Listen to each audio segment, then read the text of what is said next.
International social media Patel Prahladbhai.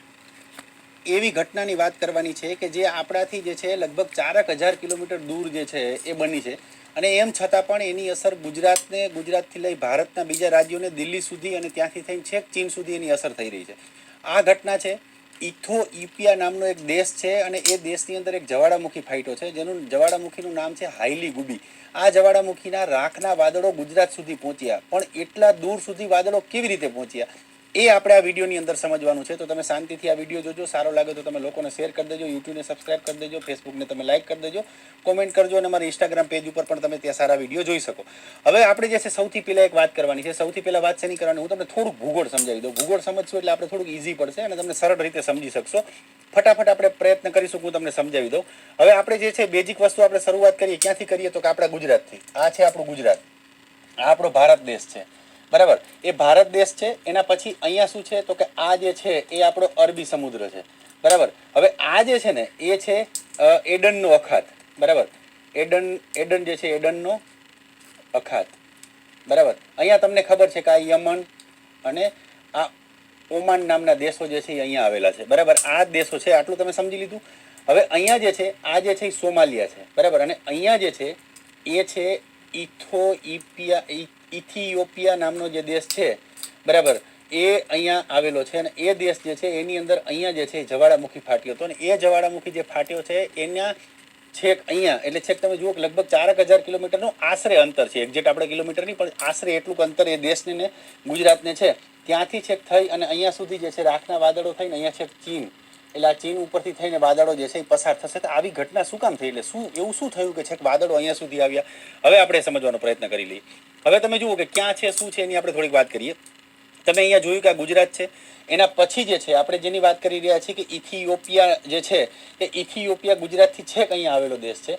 અને આપણે જે બધી વાત કરી કે ભાઈ એની સાથે એ આજુબાજુમાં જે જીબુટી છે, અહીંયા યમન છે, ઓમાન છે, બરાબર. અહીંયા યુનાઇટેડ આરબ અમીરાત છે. એના પછી અહીંયા સોમાલિયા નામનો દેશ છે અને બાકીના બધા, એટલે આ જે દેશ છે એ આફ્રિકામાં આવેલો છે, આફ્રિકા ખંડમાં.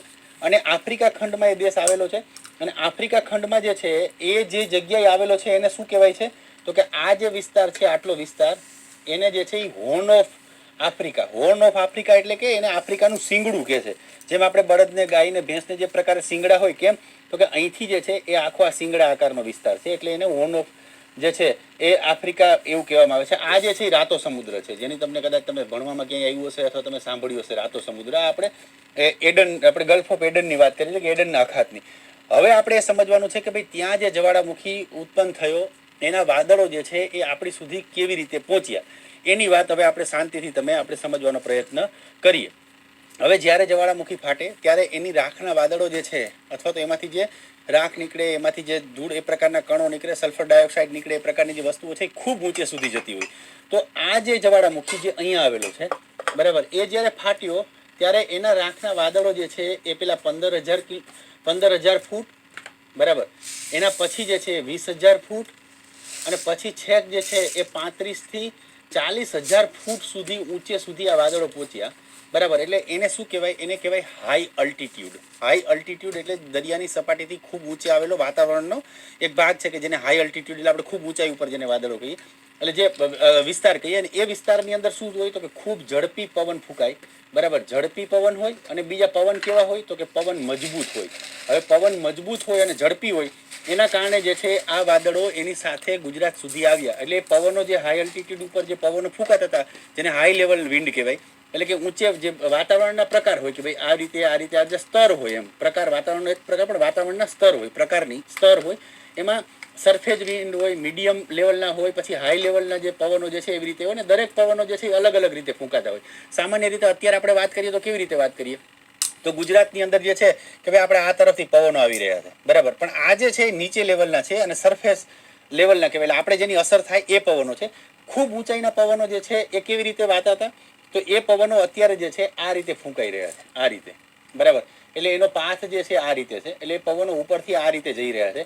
અને જેના કારણે આ પવનોની સાથે જે છે એ આપણે ત્યાં શું થયું તો કે વાદળો જે છે એ મોટા, ખૂબ મોટા વાદળો જે છે એ ગુજરાત ઉપરથી પસાર થયા, રાજસ્થાન ઉપર ગયા, પછી દિલ્હી, ઉત્તર પ્રદેશ, નેપાળ ઉપરથી થઈ અને છેક ચીન અને એ તરફના વિસ્તારોમાં જશે. હવે તમે જુઓ કે આ જાપાનની જે એજન્સી છે, એક સંસ્થા છે, જે સંસ્થા જવાળામુખી ઉપર ધ્યાન રાખે છે એને આ નકશો જાહેર કર્યો. આને આપણે વાત કરીએ શું કહે છે.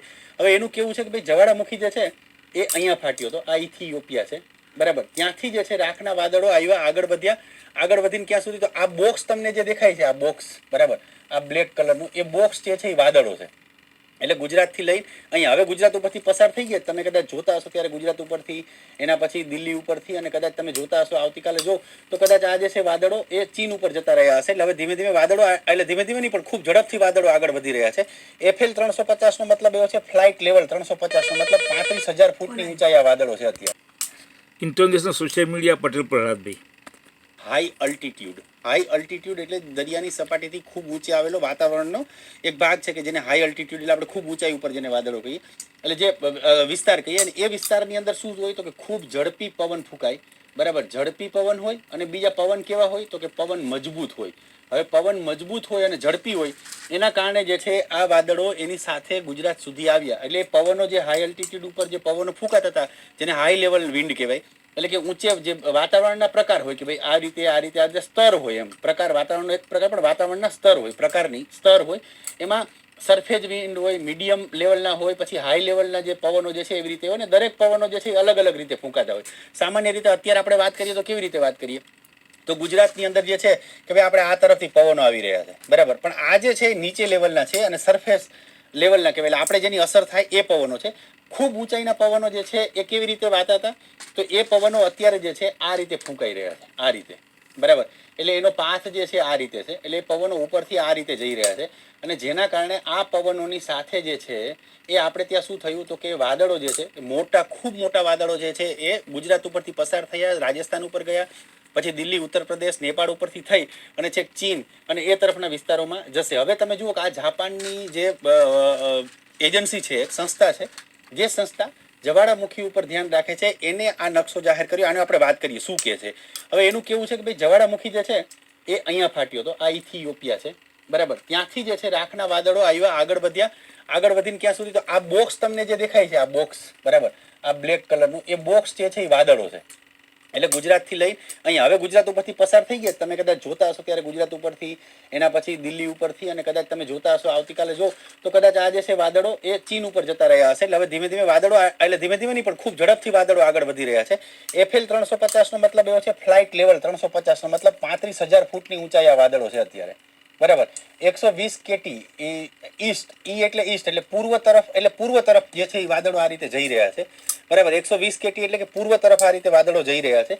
અને પૂર્વ તરફ જ્યારે વાદળો જઈ રહ્યા છે એની સાથે સાથે 120 KT નો મતલબ છે કે એ સ્પીડ એની દર્શાવે છે. કિલોમીટરમાં કરીએ તો 200 કિલોમીટરથી ઉપરની સ્પીડ જે છે આશરે થાય, એટલે એટલી સ્પીડથી આ વાદળો આગળ વધી રહ્યા છે. પણ ખૂબ મોટા વાદળો છે અને એના કારણે જે છે એ વધી રહ્યા છે આગળ. હવે આજના દિવસ પછી જે છે ચીન ઉપર જશે. બીજું કે એની સામાન્ય માણસોને કોઈ અસર થવાની નથી, એટલે આપણે સીધી અસર ના થાય, ખૂબ ઊંચાઈએ છે. એ વાદળોની અસર કોને થાય તો કે એ વાદળોની અસર જે છે એ ખાસ કરીને વિમાનોને થાય, બરાબર. હવે વિમાનોને કેમ એની અસર થાય તો વિમાનોને એટલા માટે અસર થાય કારણ કે સામાન્ય રીતે વિમાનો જે છે, બરાબર, એ 30 થી 35,000 ફૂટની આસપાસની ઊંચાઈએ જે છે વિમાનો ઉડતા હોય. આ વિમાનનો ઉડવાનો રસ્તો છે અને એની અંદર રાખ છે, બાકીની બધી વસ્તુઓ છે, ઘણી વખત એમાં નાના નાના ધૂળના કણો હોય, એ પ્રકારની વસ્તુ હોય, એ જે છે એ પ્લેનને ખૂબ અસર કરે ને એના કારણે ફ્લાઇટ જે છે જે જતી હોય એને અસર થાય. એટલા માટે આપણે ત્યાં કેટલીક ફ્લાઇટો કેન્સલ કરવી પડી છે, વિમાની સેવાને એની અસર થઈ છે. અને આ વાદળો જતા રહેશે પછી એની કોઈ અસર નહીં રહે. એટલે આપણે એ વાત કરી કે કેમ આવું થયું કે ભાઈ હજારો કિલોમીટર સુધી વાદળો કેવી રીતે આખા જે છે એ ટ્રાવેલ કરે, કારણ કે મજબૂત પવનો, ઊંચાઈ જે છે ઊંચાઈએ આવેલા મજબૂત પવનો ને ખૂબ ઝડપથી પશ્ચિમથી પૂર્વ તરફ જે વાતા પવનો જે છે એના કારણે આ વાદળો જે છે એ ગુજરાત સુધી પહોંચ્યા. વિડીયો તમને